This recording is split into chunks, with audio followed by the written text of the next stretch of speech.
Friends, welcome to my channel. ఈ రోజు మరొక ఇంట్రెస్టింగ్ స్టోరీతో మీ ముందుకు వచ్చాను. చాలా చాలా కాలం క్రితం మనుషుల గడియారాలు పనిచేయని కాలంలో, డబ్బు కన్నా మాటకు విలువ ఉన్న రోజుల్లో ఈ భూమి మీద ఒక విశాలమైన రాజ్యం ఉండేది. ఆ రాజ్యం పేరు సమరసతావనం. ఈ రాజ్యంలో పండ్లు, కూరగాయలు వేరువేరు కాదు, అన్నతమ్ముల్లా కలిసి ఉండేవి. మామిడి చెట్లు నీడని ఇస్తే క్యారెట్ పంట కడుపు నింపేది. టమాటా రుచిని పంచితే అరటి బలం ఇచ్చేది. అలాంటి రాజ్యంలో ఒక నియమం ఉండేది: ప్రజలే రాజులు, ప్రెసిడెంట్ వాళ్ళ సేవకుడు అని. ఇంకా ఒకరోజు ఎన్నికల ప్రకటన వచ్చింది, అంటే ఎలక్షన్స్. ఒక ఉదయం మట్టిపల్లి నుంచి మామిడి నగరం వరకు ఒక ప్రకటన మోగింది: సమరసతావనం రాజ్యానికి ఒక కొత్త ప్రెసిడెంట్ ఎన్నికలు జరుగుతున్నాయి అని. ఆ ప్రకటనతో మొత్తం రాజ్యం కదిలిపోయింది. చర్చలు, ఆలోచనలు, ఇంకా ఆశలు రేకెత్తాయి. అప్పుడు రెండు పేర్లు ముందుకు వచ్చాయి: క్యారెట్ కుమార్ ఇంకా అనాస రాజా. అయితే క్యారెట్ కుమార్ ఒక చిన్న రైతు కుటుంబంలో పుట్టాడు. ఎండలో ఎండిపోయిన పొలాల్లో తన బాల్యం గడిచింది. ఆకలితో ఉన్న బంగాళదుంప ముఖం అతనికి తెలుసు. నీరు లేక వాడిపోయిన బీరకాయ బాధ అతను చూశాడు.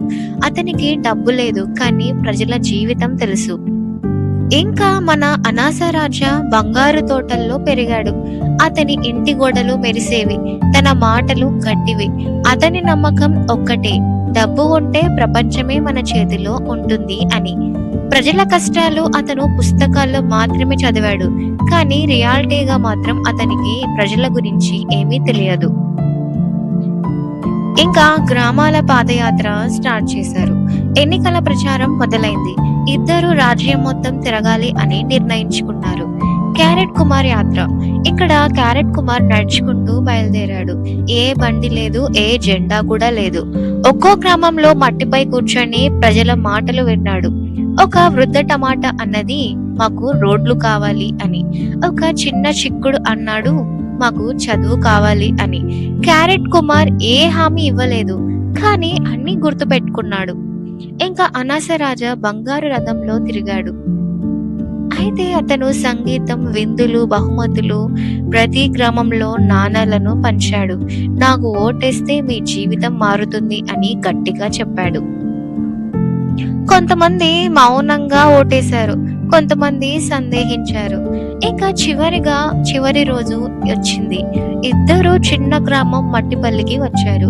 అక్కడ పేద కూరగాయలు మాత్రమే. అనాస రాజా నాణాలు చూపించాడు.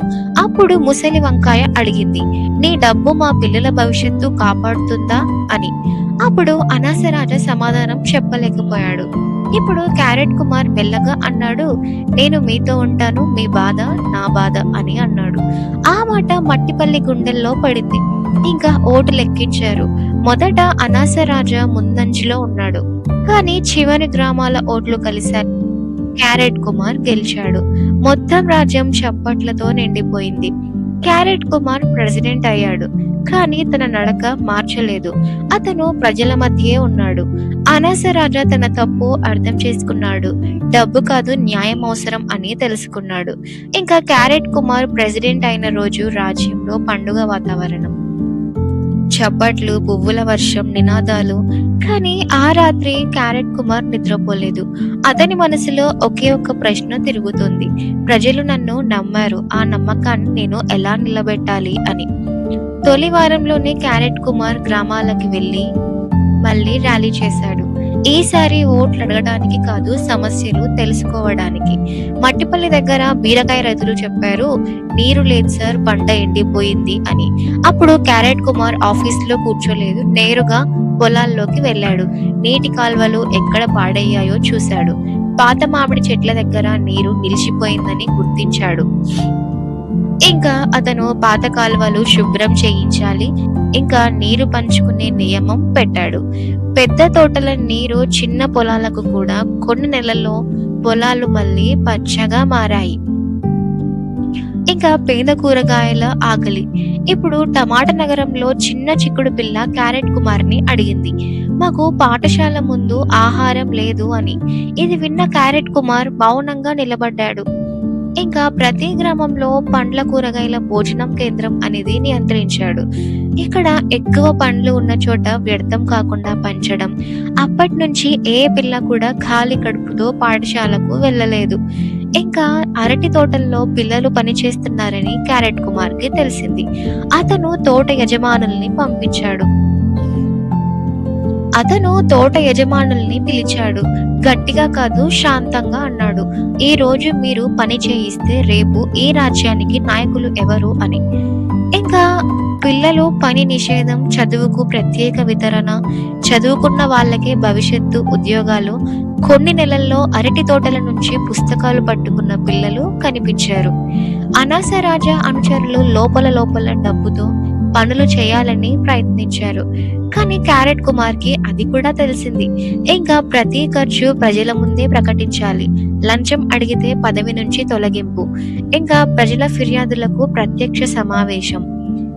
మెల్లగా రాజ్యంలో భయం కాదు, నమ్మకం పెరిగింది. అనాస రాజా మార్పులని తెచ్చాడు. ఒకరోజు అనాస రాజా క్యారెట్ కుమార్ దగ్గరకు వచ్చి తల వంచి అన్నాడు, నేను డబ్బునే నమ్మాను, ప్రజలను కాదు అని. అప్పుడు క్యారెట్ కుమార్ నవ్వుతూ అన్నాడు, డబ్బు చేతిలో ఉంటే రాజ్యం కాదు, ప్రజల గుండెల్లో ఉంటేనే పాలన అని. అనాస రాజా ప్రజాసేవలో చేరాడు. ఇంకా చివరిగా ప్రజల తీర్పు ఏంటంటే, కొన్ని సంవత్సరాల తర్వాత మళ్ళీ ఎన్నికల సమయం వచ్చింది. ఈసారి ప్రజలు డబ్బు చూడలేదు, పనిని చూశారు. క్యారెట్ కుమార్కి మళ్ళీ గెలుపు. కానీ అతను చెప్పిన మాట ఒక్కటే, నన్ను గెలిపించినది మీ ఓటు కాదు, మీ నమ్మకం అని. మోరల్ ఆఫ్ ద స్టోరీ ఏంటంటే, ఎన్నికలు గెలవడం ఒక రోజు, ప్రజల జీవితం మార్చడం ఒక యుద్ధం. డబ్బుతో ఓటు రావచ్చు, కానీ పనితోనే చరిత్ర రాయబడుతుంది. న్యాయం ఉన్న చోటే నిజమైన ప్రజాస్వామ్యం ఉంటుంది. మీకు ఇంకా ఇలాంటి స్టోరీస్ కావాలి అంటే నా ఛానల్ని సబ్స్క్రైబ్ చేసి అలాగే బెల్ ఐకాన్ని కూడా క్లిక్ చేయండి. లైక్ చేయండి, షేర్ చేయండి. Thanks for watching.